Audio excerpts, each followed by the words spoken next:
Hindi lang dagat.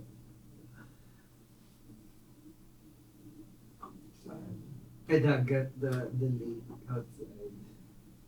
Malinaw.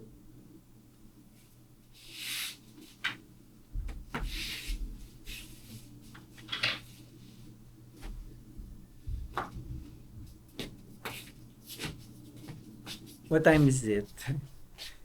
About mga tanghali. Andito lang kami. Nag-rest. We try to, make pahinga pag mga ganitong oras. I'll show you the view outside. I don't know if I've shown you the view outside. If I had naman, it was, maulap at saka nagbabadyang ulan. Now it's, ang ganda-ganda ng araw. Can you see the lagoon? That's Mount Luho. Tapos, this is the Bulabog Road. Tapos doon, that's the Bulabog Beach. Tapos where you see the Iglesia ni Cristo, merong road dyan. The same road has, bali Eskinita, may mga hotels din dyan. This hotel is not bad ha. Mukha lang siyang luma sa labas. Well, it's really old. Ayan yung aming beach towel. Sinampay ko yung aking, ang aking Pedro shirt. Ay, ano yun? Ano nga yung shirt ko? Nakalimutan ko. Yan. Sarap pag naka-aircon. Tapos ganitong kainat. Yan. We'll do a little room tour. Ito yung sinasabi kong nakakatuwa kasi this was built in the 2000s. So, they've retained some of the wood furnishing. Totoong wood, So, para kang nasa bahay mo lang talaga. Well, kung may ganyan kayo sa house. Pati yung framing ng salamin. Kahoy. Hi. And their Daikin aircon is working efficiently. Ang comment ko lang. Frame 1. Frame 2. Kailangan pareho. Tapos they have a safe which I never really use. But I think this is I like it. Tingnan natin sa loob. Parang kasya ang buong laptop. You can, this is a nice safe. Hindi lang siya pang pitaka passport. Your whole laptop would fit in there. Yan. Yan. And then this is the, where's the, hindi ka magsiga. There. Yarn. And then, okay. Yeah, nasa dulo kami. This is already the fire escape.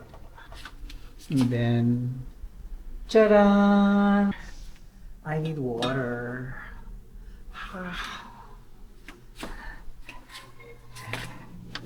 Yeah. Actually, hindi pa sila nagre-refill ng toiletries for the sige. Siguro after 2 p.m. Kasi hindi pa naman 2 p.m. 1:59. Oh, 1:59. What time sila nag-refill sa'yo? May klase ka na nag-refill sa'yo ng Okay. This is their emergency evacuation plan. So, nandito kami. So yun lang. See you again later. I'm along this road. That's the Crown Regency over there, the yellow building. And I think this used to be the entrance to the lagoon at the foot of Mount Luho. They're not opening it to the tourists. Baka they used to, and there's this pontoon here, oh. And dapat pwede kang umikot-ikot dyan, but it says team closed, and there's this dog, this angry dog. So that's the lake. Ang ganda, oh. I wish the house surrounding this lake, or at least this side, because the other side is already the mountain. Sana they can fix this up. Itong mga bahay na to, they should be given support. Ang ganda, no? That should be additional attraction or hotel incentive. What I'm going to do now is go to the Bulabog area. Yesterday I was there, but I didn't bring a camera. So I will do now.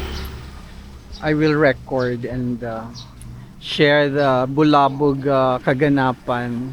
May nadaanan ako. I think it's something that we should be proud of. There's this tarpaulin here that says, congratulations. His name is Warner Hanoya, bronze medal, kiteboarding, men formula, Team Philippines. Woo! Earlier I said, you can see the Iglesia ni Cristo from our room. So ito na yon, that side there, can you see the yung matulis na lugar na yan? Can you see it there? So it says Iglesia ni Cristo, lokal ng Boracay is 1 minute walk away. That street there has some hotels also located there. This is Cool Stay Inn. I was considering this too, but hindi natuloy. A farm alert. So, yung papunta dito, may kasabay kami sa sa sasakyan. Dito siya sa Chill Out Hostel titira. Yan, I think to mga backpackers. Tapos, there's this area here. I think you can do work from home here. Order lang kayo ng food, wag naman drinks lang. Order kayo ng food para worth it naman sa kanila ang pag-work from home nyo. This is Happiness Hostel. Yesterday or the other day ba? What was yesterday? It was Friday and it was brownout nga, diba? That was our plan B. If at that time the TTT starts his class at wala pang kuryente, pupunta kami dito kasi they have a generator and they have a working Wi-Fi. I did not check how strong the Wi-Fi is, but considering na parang puro AFAM at saka also along this road, this building I know is apartment. Mayroon silang mga long turns dyan. Nag-inquire ako dati dyan. I forgot the price. I'll try to put the telephone if I can remember. Or I don't know if they're still doing long term. Ito naman si Bail Me, Bale Me. Oh, they have they're also renting out. It's 2 queen size bed. The Boracay squad, sila Boracay Daily, yung sila Partisha, sila Joel, Dross, Andrada. At the moment, they stayed here one time. I don't know if for their own account or they were helping the owners to get this promoted. Anyway, here's the number. Ilang kembot lang, it's already the Bulabog Beach. Malalakad mo lang din yung White Beach. So if you like it here, okay din to, tahimik na lugar. Walang maingay dito sa gabi. So if you just want to feel the breeze here, kasi dito amoy dagat. tapos gusto mo sa kung ano, Mudalikya Travaka, you want to take a quick look at the beach. This is it, but you don't really want to swim. This is a nice area here. There was a time that we stayed here sa Boracay Reef Retreat Resort, but it's closed na. What is there now is a diving school. There you go. That's the Bulabog Beach. We'll go there in a while. I want to show you first the This is a pumping station. Tawid tayo para mapakita ko sa inyo the location of the Boracay Reef Retreat Resort. Okay, it's now called Lucky Tito Resort Hotel, Restaurant and Dive Shop. This building was from the original Boracay Reef Retreat Resort. Tapos this 3-story building, I hope nakikita nyo kasi it's against the sun, was parang yan, walang nakalagay dyan but payag na concierge. There it is. I'm showing you this. Oh my god, Moksha is closed. No business. Closed forever. What happened to you? But anyway, going back to what was once Boracay Reef Retreat Resort, eto nga. Why I'm showing it to you kasi I checked twice on 2 different occasions, magkalayong buwan. Sa Airbnb naman, the old Boracay Reef Retreat Resort, yung site niya was still up. But it's no longer up for the longest time. So, iniisip ko, nakakatakot din, no? Na habang nagsasalita ko, I'll show you the sea. Nakakatakot din na nagbubook ka, tapos akala mo pagpunta mo doon may madadatnan kang stay, pero wala pala. So, nakalagay naman doon, may mga nagko-comment naman doon na this is not existing, ganyan. Why is it still accepting, why is the site still able to accept reservation? Yung mga ganon. Sa kuminsan pag nagbubook ako, tapos medyo mga boutique type of stay, I find a way to verify if they're still ay, sarap ng hangin, if they're still operational. Buti na lang yung Boracay Reef Retreat Resort na yan is in front of this open space. Yan, yung space na yan, pag maalon sa main beach at kalmado dito, yung mga tents na nakikita natin where you register for activities, nililipat dito. I saw many videos from fellow Filipinos na nahahagip itong Lucky Tito. Syempre now that it's finished, and when it was still being built as the new Lucky Tito. So makikita clearly na wala na yung Boracay Reef Retreat Resort. So I don't know, no? Kasi syempre may glitch. Is it Airbnb's glitch? Ganun ba yun? So, cuidado din tayo. So these afangs, I don't know where they come from. Why are they walking here? Ano ba yung nandun sa dulo? Maybe they are staying in one of those hotels there. Tapos, parang ako, if I have an option to walk along the beach, I would. After all, ito naman ang pinunta natin. So, bababa din ako dito. I'll see you later. Oh my God, it's bangin. How do I go down there? Alam nyo yung Mount Luna yan, di pa ako nakakaakyat dyan. Hanggang dyan lang ako sa isang building dyan, bumaba na ako kasi nakakita ko ng mga dogs. Scared ako sa dogs. Wait, what happened? Alam mo yesterday, kung kailan ako walang camera, tsaka punong-puno. Yung area na nakikita nyo, punong-puno ng kitesurfers. Pero ngayong Saturday, they're gone. Parang mga ganitong oras din ako nagpunta dito. I spent a while staring at those kites. Umupo lang ako dyan, nagtenga lang ako dyan sa sand, sa taas ng breakwater. Pero banda doon, it was a sight to behold. I came back here because I want to show it. I want to catch it and include in my video essay. Video essay! So, well, it's gone. Oh my God, look at him and his kite. There. Beautiful. Woo! Ayan, pabalik na si Oh, Daddy Afam. Look at that. Ta-ra-ra-ra-ra-ra-ra. Look at me.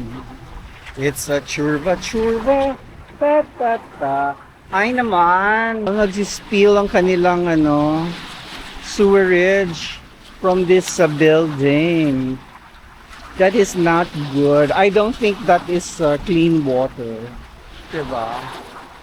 Remember this building, the pumping station. I can smell it. It's majantot. Diba? So ayan uli oh. I don't wanna wet my finger and smell it. I can already smell it from here. Ako magagalit si Tatay Digong. Siya pa naman nagsabing linisin ang Boracay. Lagi pa namang nag-a-appear si Mr. June Densing sa mga media, explaining the closing and cleaning of Boracay. Alright. I think this is going to be a short bulabog feature. Kasi nga, wala yung mga kite surfers. Saan sila nagpunta? Hindi natin alam, baka may may contest yesterday. Ngayon ang natira na lang yung mga hobbyist. Well. We'll walk ng konti. Tapos, babalik ka pa sa Jotel. Hindi ko nalalakarin hanggang Calma Cafe. Kakatuwa kanina, morning, sa Zumba. Nakita ko at naka-hello ako, naka-I love you Boracay ako sa video ni Joel Jos Andrada of I think AFP yan siya. And he is the official drone pilot of Boracay. I saw from another content creators na they wanted to fly their drone, but unfortunately they were told off na hindi daw pwede, unlike before na you can just fly your drone, or unlike dati you just get a permit at madali lang. Now it takes about 2 to 1 month to get your permit because they have to, syempre for security purposes siguro. Oh, look at him enjoying his kite. I can just stay here all day, but I don't have all the time. After here, I'm gonna go back to the hotel, maybe rest a bit, and then larga kami ni TTT back to the White Beach, diba? At mag-swimming because uwi na tayo tomorrow. So sayang naman. Ako pa naman, may separation anxiety ako. I hope you can hear me because it's mahangin. May separation anxiety ako tuwing uuwi na ako sa papuntang Manila. Let's go back to him. Oh, wow. Sana matiempohan nating lilipad yung tao. Hindi siya lumipad. There, okay. Picked up from where he, oh gosh, there he is. Beautiful. Amazing. I wonder if I were younger, a lot younger, because I'm 50 plus, if I had the resources, if I'd do that. Because I've never really done anything as adventurous as that. I was not very sporty. I jogged a little, you know, recreational jogging, not competitive, you know, marathon. That's your Bulagbog Beach.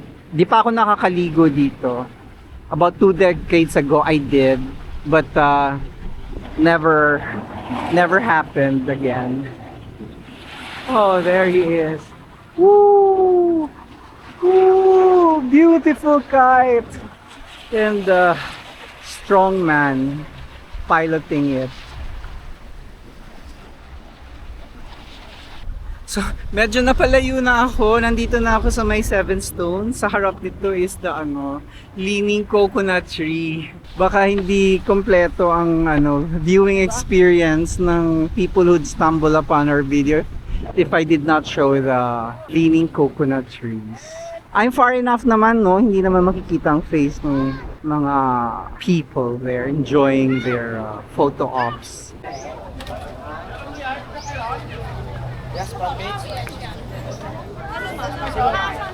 Wow, what is this? Well, it's a aggregation of people who are waiting for their boat ride. For the sunset chasing. Yes. So, punta na tayo dun sa kung saan ka aantay sa akin habang nagdidip ako ng saan yun? Do you know where your Jonas is? Kasi kung nasa Jonas ka, di saan ko iiwan tong gamit? At saka, yan, ang dami nila. Tirik na tirik ang araw. Anong oras na ba? Mataas pa. Sa bagay, yung sunset na yan, bigla na lang yan bababa eh. Oh my God, parang may rally sa dami ng tao. Oh my God, this is a travesty. Yeah. Tignan mo yan. Are they all, what are they all waiting for? Pila ba yan ang pupunta sa Parao? Let's go. I'm curious. Diba? Grabe, Parao. Diba ayaw mo naman? Well, we can do that. I don't want to Parao sunset. Ang gusto ko, pag magpaparaw, tanghaling tapat. Mga 2 o'clock, 1 o'clock. Ayoko ng sunset chasing. Ang init. May dala akong beach towel kasi swimming ako. Ayan, may isang maglalayag. Maagang kanilang paglalayag. Hindi nila maabutan yung sunset. Kasi ilang minuto lang to, diba? 30 minutes. Anong oras na? Kasi si Starlight nandyan na. 4. So medyo on time to. So it would take them 1 hour to actually connect to the dock. Wow, I'm so liking this. Catching them launching onto the sea. So saan ako magsiswimming dito? Dito sa kabila. Para si TTT dun sa dangkalan. Oh gosh. I don't know how my camera is holding up with that tirik na araw. Saan ba natin pipwesto yung camera? Kasi against the sun. Ay, okay. I have to remember, TTT is wearing red. As I'm wearing this kind of red shirt. Because today is a red day. But we're the only ones wearing red. We are so cringe. Did you get a good shot? Not quite. There you go. Grabe, ano ba inaantay nila? Meron ba silang dyan? Anong pinag-uusapan nila? Diba lahat yan? Gustong magparaw. Paano kaya ang waiting niyan? Are there enough paraw para decimate mo tong crowd? Aura mismo? Wala. Kaya yung isa na yan, mabilis na lang yan. Hindi, kung sabi mo 4 pa lang. Tagal pa yan. Mataas pa eh. 4:58. 5 na pala. 4:58? Yeah. I cannot swim here. Oh my God, look at her. Yeah. Kasi you have to sit there eh. Oh, yes. Tara, let's go. So, okay. So you... Ito ka mag-swim. Kasi Oo. you cannot swim here. Yeah. Sit there as well. Yun ang sa Dangkala. Oh, but you want to make tambay in a restaurant, diba? I'll just sit under the Dangkalan. at the shadow of the Dangkalan trees.